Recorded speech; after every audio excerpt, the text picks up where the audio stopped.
Hello everybody. I'm very glad to meet you all through the grammar session of our online class. Let's start our class with the blessings of God Almighty through our school prayer.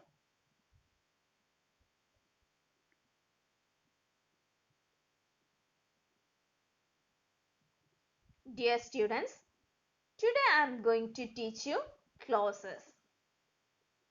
Before learning clauses, let's recap what we have learned in the last session. Hope you remember what is phrase. A phrase is a group of words that does not contain a subject and a verb, and it does not have a complete meaning by itself. It just adds meaning to a sentence. Now we are going to learn clause. What is a clause? A clause is a group of words that contains a subject and a verb, and it has a complete meaning by itself.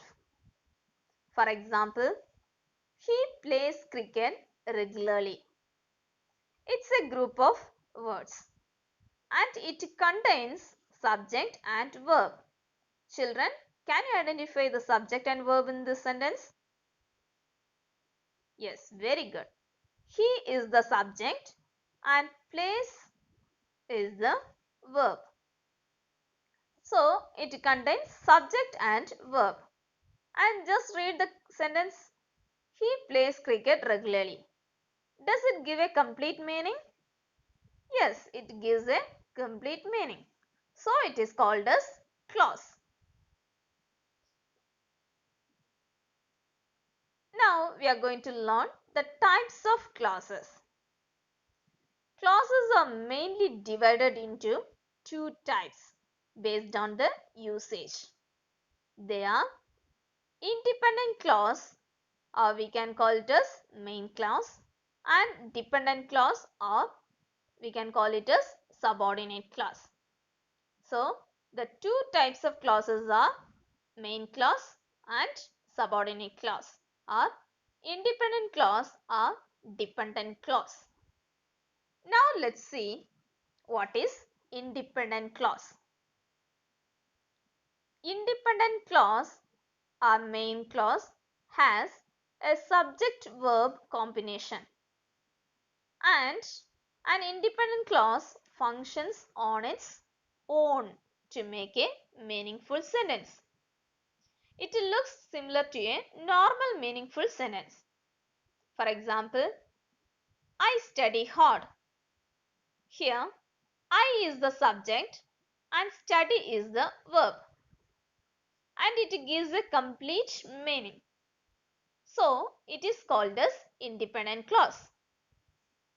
Look at some more examples. Tom likes meat. You may sit. He is a wise man. All this gives a complete meaning and it has subject and verb combination. So, it is called as independent clause.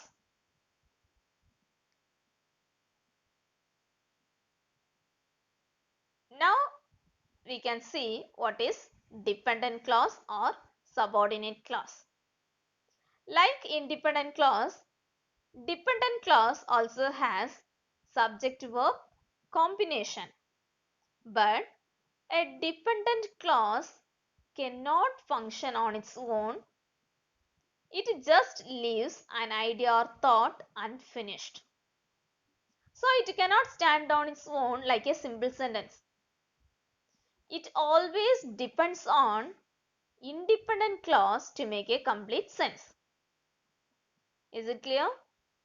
So, independent clause stands on its own, but dependent clause cannot function on its own. It depends on another clause to make a complete sense. Just look at the example here. Wherever you like. Here, you is the subject and like is the verb. So, it has a subject-verb combination, but it does not give a complete sense. Just read the sentence, wherever you like. Does it give a complete sense? No.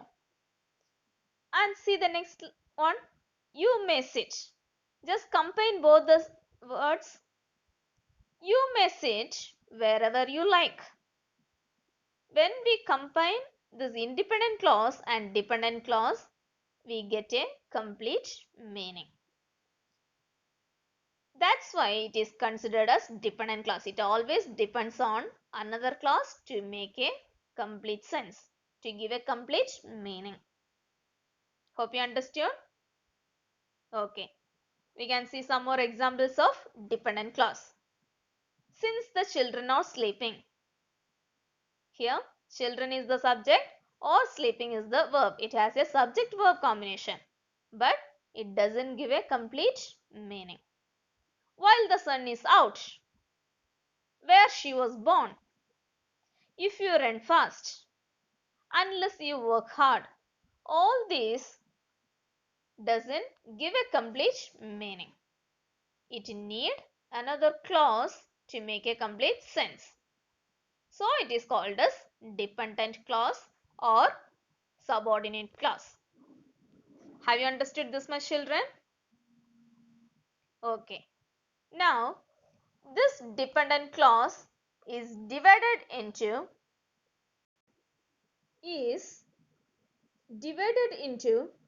three types.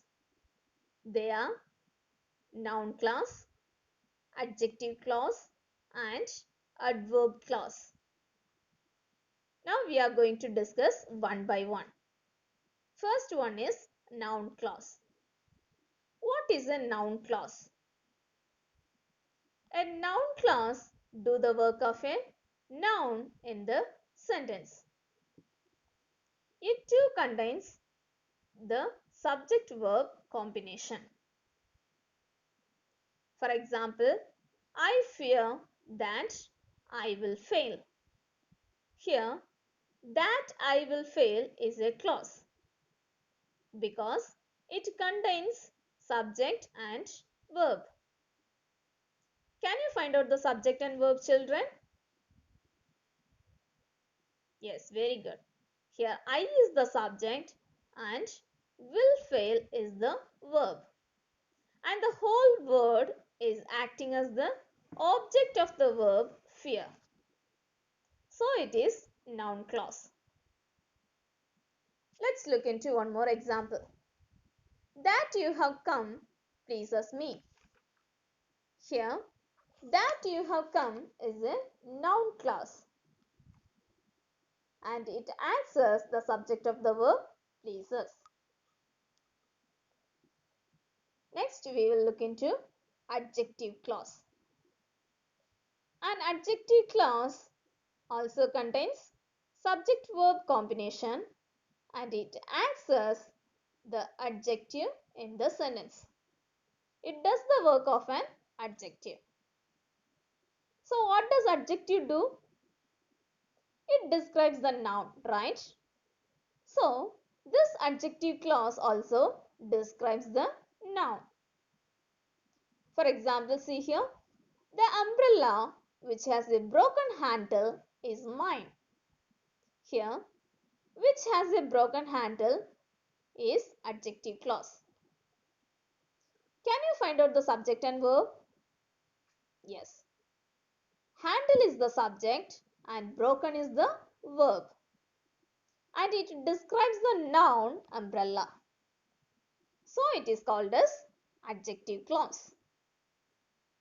Now let's look into one more example.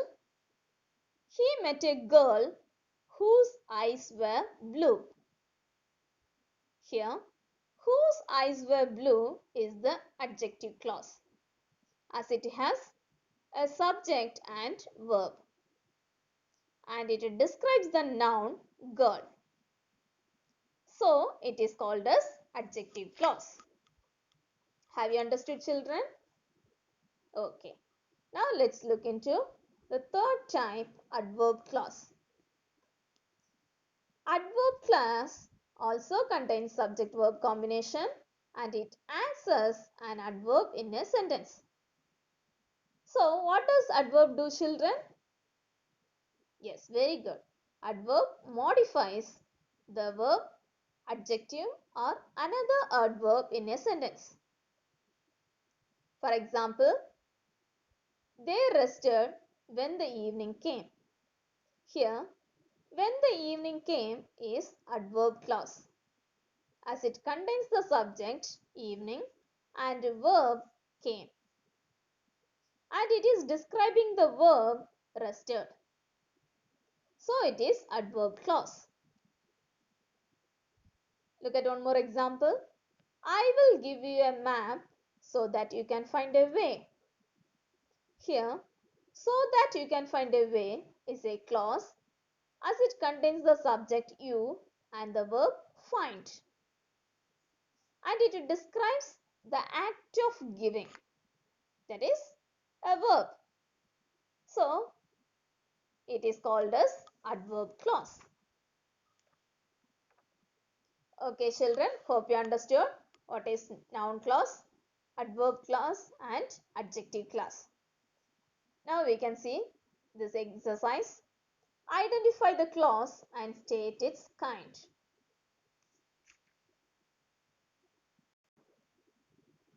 Look at the first example. I know where he lives. Here, where he lives is the noun class and it acts as the object of the verb know. Look at the next one. I know the boy who bought the books. Here, who bought the books is an adjective clause and it describes the noun boy. Next one, you go where he lives. Here, where he lives is adverb clause and it describes the verb go. Next one, I understood the reason why he failed. Here, why he failed is adjective clause and it modifies the noun reason. Next one, he passed because he worked hard. Here, because he worked hard is adverb clause as it describes the verb past. So, hope you have understood clause. Okay, children, see you soon in the next class. Thank you.